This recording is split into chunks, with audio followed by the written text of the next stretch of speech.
Hi, podcast audience. If you love our show, will you help us? If you're already a member, spread the word and ask a friend to join you in membership. And if you're a first-time listener, become part of our patron community. Patrons receive extra content, behind-the-scenes research, and more. Become a patron today for as little as $3 a month at patreon.com/The LF Show. That's patreon.com/The LF Show. Hi, I'm Laura Flanders, and this is the Laura Flanders Show, the TV and radio program that seeks to raise radical spirits by interviewing forward-thinking people with real-life models of shifting power from the few to the many in the worlds of arts, entrepreneurship, and governance. Renewable energy, racist redlining, and now possibly a renaissance. The people of Buffalo, New York, this city, have seen a lot. Buffalo, on the shores of Lake Erie, began the rapid growth, which has made it the state's second city of nearly 1 million inhabitants. In the last century, this was a booming industrial town fueled by falls and people from all over the planet. But most of the wealth concentrated at the top, and at the end, it mostly moved out. It looks as if people and investment may be coming back, but will the wealth be more equitably shared? Will it be healthily invested with a view to the long term?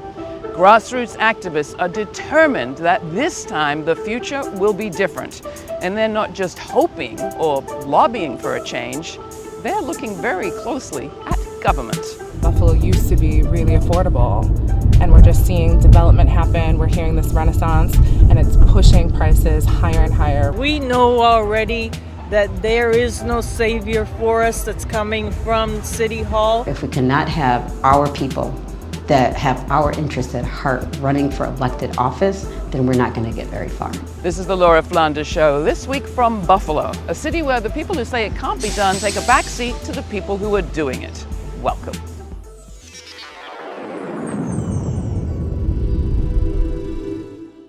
Buffalo, as you know, has had an extraordinary recovery, but it's not just a New York recovery story. It is literally a national model of recovery. I spent many years in the federal government, as you know, at the Department of Housing and Urban Development, and the whole question was, could you take these older industrial cities and turn them around? And frankly, we didn't have a lot of success doing that.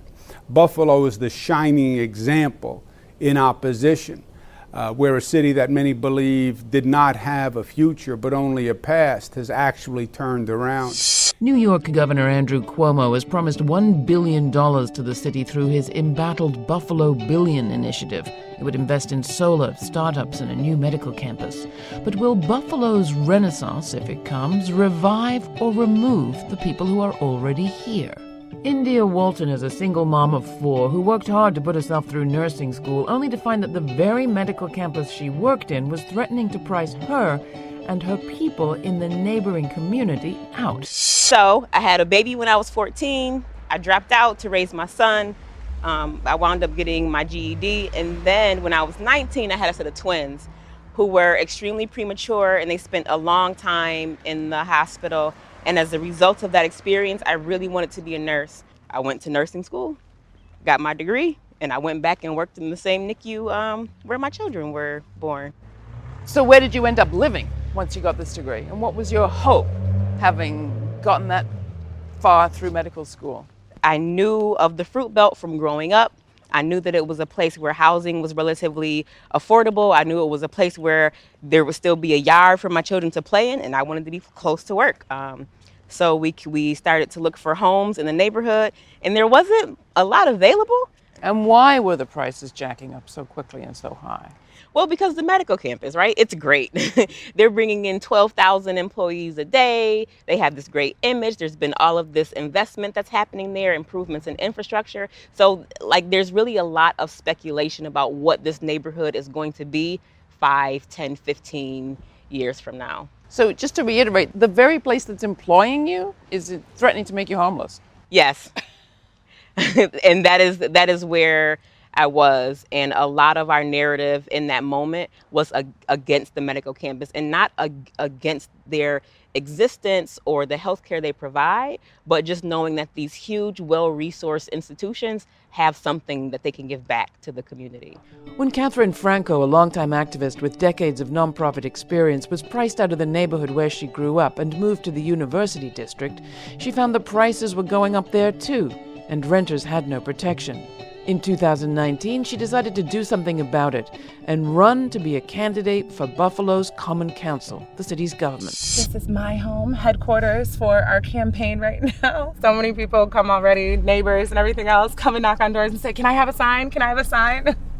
I'm really excited because I've just heard that people really feel rallied and that they feel like they want to come behind this campaign, in part because what happens in districts doesn't happen just in districts. Like, we, as these elected seats, are supposed to be a voice for the folks there and representing them, but we also make decisions and policy for the whole of our city.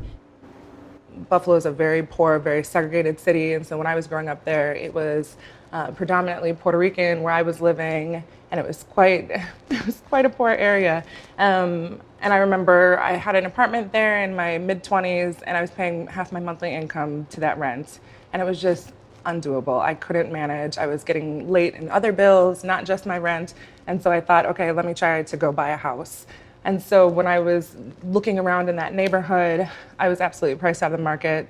And so I ended up finding a home here in the University District, which has been wonderful. I have great community here, but it's 5 years later and we're still not seeing protections for folks in our city. So we're still not seeing renters protections. We're still not seeing even protections for homeowners. We're having a new tax assessment come up. And so we're seeing our city grow, but who is it growing for and how is it growing? We hear about a renaissance. We hear about a green plan, an energy plan. What's your problem with any of that? So I think that the problem is not necessarily in theory, but it's really been in practice. So looking at the Buffalo Billion, wondering where a lot of that money has gone, looking at the projects that have been invested in, and not seeing real outcomes for people, not seeing outcomes that are impacting people's lives. We can either see a continuation of disinvestment into our East Side, which is primarily communities of color, primarily Black folks, or we can see a real connection and a real investment where we are saying, you know what, we see you, we value you, and it's time for us to do better. I've said this time and time again, but kind of this vision of a better Buffalo and a more inclusive Buffalo, it's not my vision. It's vision that is shared with so many people that I've talked to, because just like me, they're tired, they're frustrated, and they want something different. They want something more. Larry Scott was one of several community-backed candidates who ran for his local school board after residents scored a victory, ousting a powerful incumbent. Whitney Crispell, community activist. 2 or 3 years ago in Buffalo, we had a racist board member, Carl Palladino. Rachel Dominguez, Buffalo Parent-Teacher Organization. Palladino has a long and sordid history of making not just racist, but also homophobic and transphobic comments. He's a real estate developer, and so he has money, quite a lot of it, and has been using that money to exert political influence for a very long time in Buffalo. Both Rachel and I were really involved in the campaign to see him removed. And we were both leaders in that movement. And when we were finally successful after about 8 or 9 months of hard work, I sort of made a promise to myself that we did all this work getting a bad board member out. The next election cycle, I was going to work to get good members in. And then Larry, who I've known for several years and then really got to know more through that work, and then got to see how much he just had his finger on the pulse on all kinds of district issues, his values. It just was a no-brainer when he told me he was running and asked to help. It was just, I had to do it. Buffalo Public School parent. I have 2 boys that attend School 81 here in Buffalo. Larry Scott, Buffalo School Board. I've been co-chair of the Buffalo Parent-Teacher Organization and co-founder for over 5 years, which I'm now stepping away from. As a result of being elected to the Buffalo School Board at large. Buffalo says it's doing what it can, and it has limited budgets. What's missing? So over the past 14 years, there's only been an increase of $500,000 towards education. For the police budget, it's increased every year in those 14 years significantly, and I believe it's grown 60 million more than where it was 14 years ago. And so my argument has been, I think our kids and their education deserve at least an equal increase to what the police are getting. But it's not easy to penetrate the power structure. Vanessa Gluszewski served as deputy comptroller for the city of Buffalo and got a behind-the-scenes look at how the power structure operates when she sought to be appointed to the post. First off, tell us where we are. What's the significance of this place to this city and to you? We are in Martin Luther King Park, and it's a significant landmark in the city. We have this huge statue behind us that has caused some controversy in the past, but it's still great. There's a huge jazz festival that's significant to the African American community that happens. The Juneteenth parade happens. The history of Dr. Martin Luther King reminds us that making change is not easy. Yeah. The power establishment does not shift magically of its own accord. Mm-hmm. You had that experience yourself. I did. Talk about it. So recently, I was a candidate for the city comptroller position. It was vacant after Mark Schroeder went on to become the commissioner of the DMV. And so I was already in City Hall because he had named me as deputy comptroller before he left.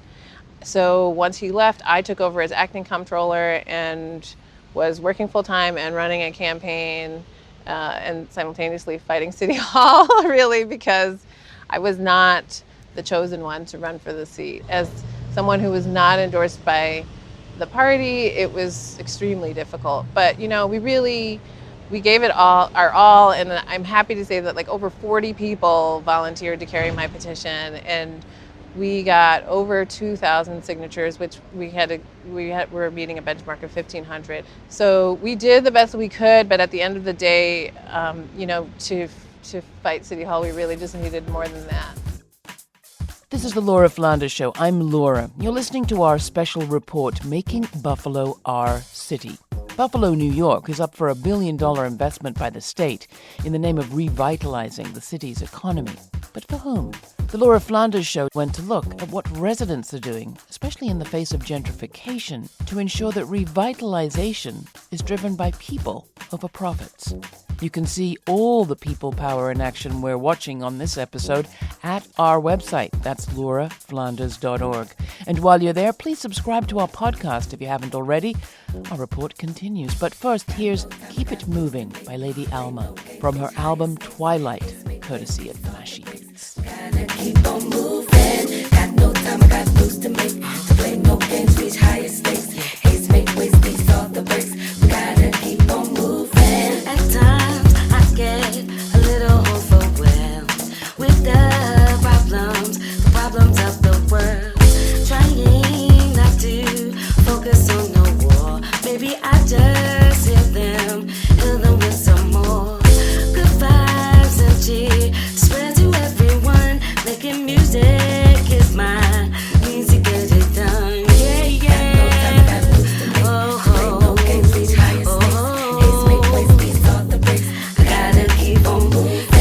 Got no time, I got moves to make. No, I don't. No games, reach higher stakes. Haste make waste, these are the breaks. We gotta keep on moving. Today's progressive candidates aren't running in a vacuum. A progressive coalition calling itself Our City came together across issue groups recently to draw up a 9-point platform for inclusive development. Now they're calling on all of Buffalo's politicians to commit to it. John Washington, Asim Johnson, and Harper Bishop were there at the birth. So wait, this was a train terminal? We are at the Central Terminal in the Broadway Fillmore neighborhood. This is a neighborhood that has experienced a lot of divestment over the years since the terminal has been out of use. You know, this is one of the places where we really started thinking about building a coalition, an intersectional coalition to build political power, to, you know, shift the dynamics that we were dealing with in our organizing in Buffalo. This neighborhood is not going to be the same once a developer is found for this terminal. One way that it can go is a concentration of power and wealth, and that outside developers come in and they continue to hoard that wealth, or it's a place where community control and community wealth is going to be built. I was very passionate about creating a holistic narrative for the city of Buffalo in regards to gentrification. Understand that gentrification, for one, is a problem. It's not an issue. The issues underlining gentrification are things like lack of access to quality housing, quality education, jobs, the environment, and working to really be in coalition with organizations who have a focus on those particular issues, and how can we together create this holistic narrative. What were you doing before this? So before this, I was actually with the Coalition for Economic Justice. That's how the three of us all actually met. At the time, Harper's with Open Buffalo, John with Push, and Open Buffalo actually convened a table called the High Road Economic Development Table. And in so many ways, I guess you could say our city kind of was birthed from that, you know, because we were all at the table anyway. It was just more so, I'm like, we got to take this a step further. We were advised by so many people to actually pick one issue and to focus in on it. So many people told us that, and as John said, we live intersectional lives, and so there's so many people that come into spaces, including all of us, that live a very intersectional life. And I was really inspired by, well, mulling that over, I went to Washington, D.C. It was a kickoff for the Poor People's Campaign, and heard Dr. Reverend Barber speak, and he said, so do the powers that be, do developers, do corporations ask for one thing? No, they don't ask for one thing. They ask for as much as they can, whenever they want, for, you know, as long as they want. And we need to start having the same audacity to say that we are no longer going to just say one thing and feel like we have to beg for that one thing, that actually we deserve and our communities deserve all of these things, and they are human rights. We have a very white male-led culture in nonprofits that says let's just go in the neighborhood and tell everybody what the solution is, instead of let's get real about the connections of the problems, because everybody is talking about individual problems. And even if people are not working with us or they're working in their silos, it's clear that gentrification is the root cause. And so that's something I'm proud of, is people who I don't really like and don't want to work with, but they're clear that the root cause is gentrification, and that narrative actually helps their work too. And so it's not about us being the right people. You know, we have automation, we have climate change, we have inflation, we have these forces that are going to kill us all. Buffalo is the #2 climate migration zone in the country. And I feel you know what I mean? We have my kids and their kids, for their existence on this planet and then in space in this city, we have to establish that our youth are really what is central to this movement, because they have to build a bigger and better and stronger movement than we did, and we have to give them the tools to do that while we're building ours. The way that we look and the reflection of folks, I think is as John said, is going to be incredibly diverse. I, as a trans man, have a very different experience, and to have queer and trans voices at the table and decision making is actually extraordinary in a town like Buffalo, and so that adds to it. We've had women and gender nonconforming, queer, trans people, multi-generational, multicultural, and so it has been incredibly diverse, and we're extremely proud of that. What if our cities put people, not profits, first? In Buffalo, almost 1,000 residents took part in a 6-month community planning process that came up with a 9-point vision. Their city, they said, is a city where investing in the future means investing in quality public education first. Where immigrants are not only welcome but protected and cherished and safe. Where everyone has access to health and affordable housing, and the most in need are helped the first. Where demographics don't determine life outcomes, and the local economy is developed by, with, and for local people. A city where the arts and cultural institutions are prized and thrive. Where police protect and serve and public safety is a function of public well-being. Where public transportation works for everyone. And the money the city spends on food helps create healthy, happy lives. It's our city, they say. We have a right to it. But to make it real, our city needs our government. So from education and housing to frontline arts and food equity, do you see this as a list or more of a system? It's a system. What we see here is that every single thing is interconnected. We can't be everything to everyone, but if we have a comprehensive agenda that is addressing as many of the needs that the residents tell us that they need, then we can have real success that is really forging a path forward far into the future. Rawa Girmatsian is the executive director of Push Buffalo, a grassroots organization that grew out of a housing rights struggle. Now it's part housing developer, part workforce development agency, arts hub, green energy firm, and political organizer. We met Rawa in her brand new office in renovated Public School 77. So talk a bit about what makes Push Buffalo different. Our approach is really trying to get to is how can we be in right relationship with Mother Earth? How can we be in right relationship with our community? And how can we be in right relationship with ourselves? We basically started our work by organizing, meaning we're gonna get down to the grassroots and we're gonna talk to everyday people and not make assumptions about what they need and what they want. It was intentional government policies that created what we see today. As you know, most American cities experienced this white flight in the 70s where Buffalo lost half of its population. We currently have, if you go to the east side of Buffalo, which is a concentration, 85% of that population is African American.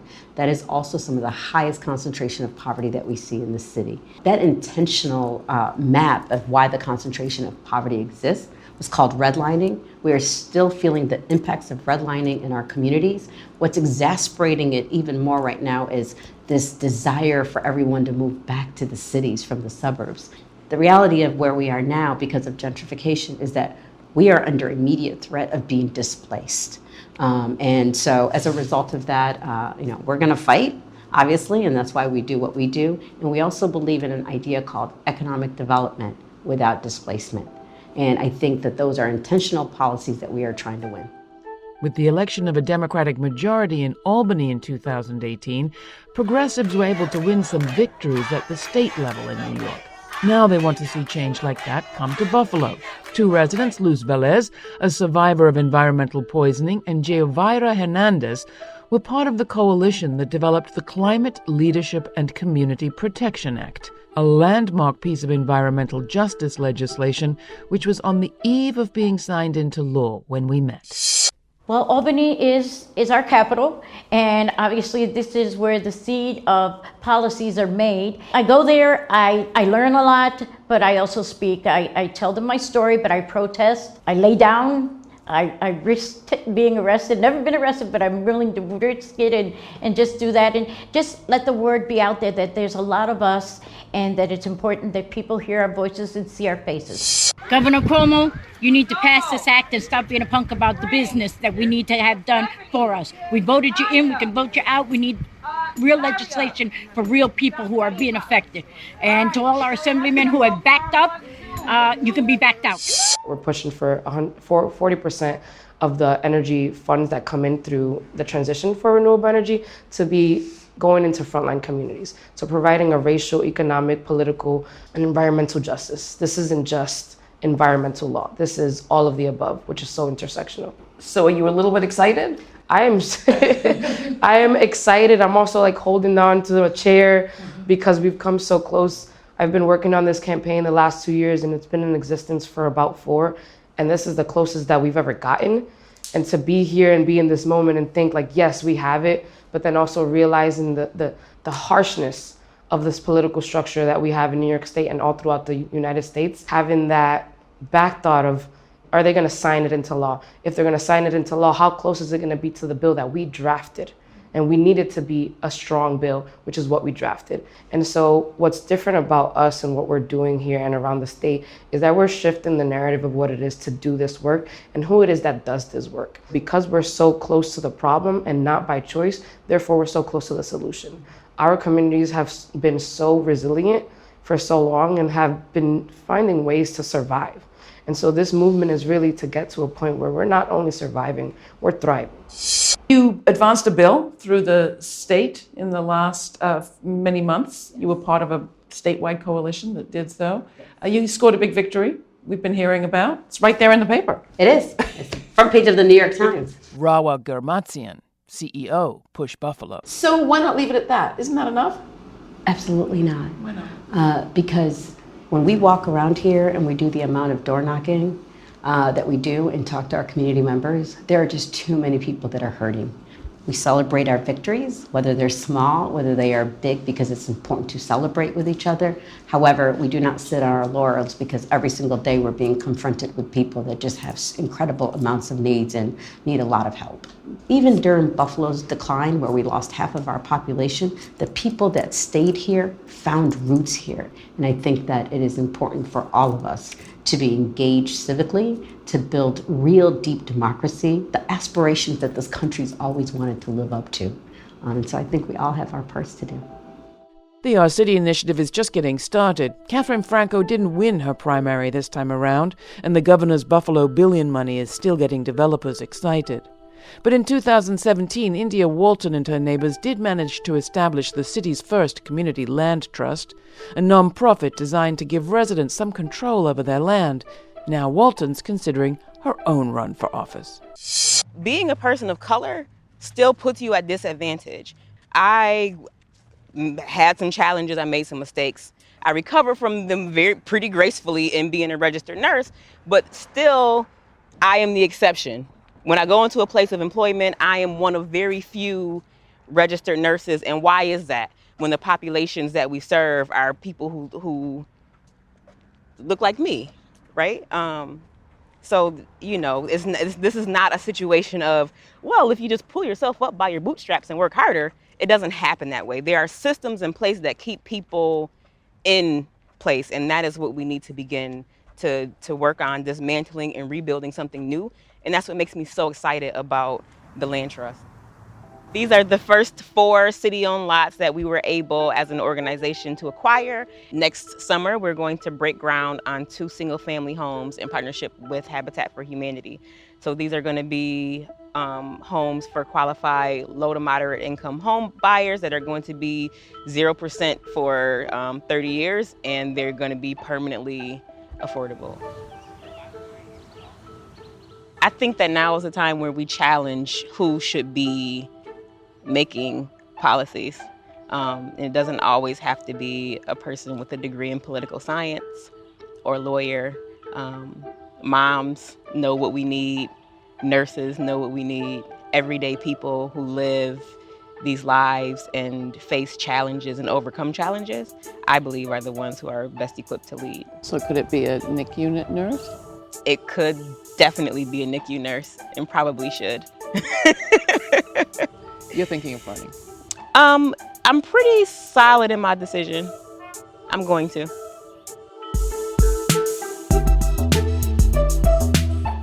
That's it for our special report from Buffalo, New York. You can find more information on all of my guests, along with some of my research materials and more at our Patreon site.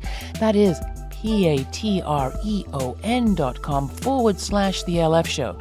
patreon.com/The LF Show. You'll find links there, too, for all of our community wealth building programming and a whole lot more. While you're there, help us reach our goal of 100 members by the end of the year by spreading the word. If you appreciate what we're doing, put that appreciation into action by becoming a member. It's super easy, only takes a couple of minutes. Do it now. When you become a member, you cast a vote for people-powered media. Thanks. This show is produced by yours truly, Laura Flanders, with Matt Colicello, Jeannie Hopper, Tommy Tahifi, Natasha Gaspar, Nat Needham, and Sabine Blazin. The Laura Flanders Show is made possible from the Novo, Ford, Tomcat, Cloud Mountain, and Fonda Foundations, as well as by listeners like you. So thank you. Stay kind, stay curious. Until the next time, I'm Laura.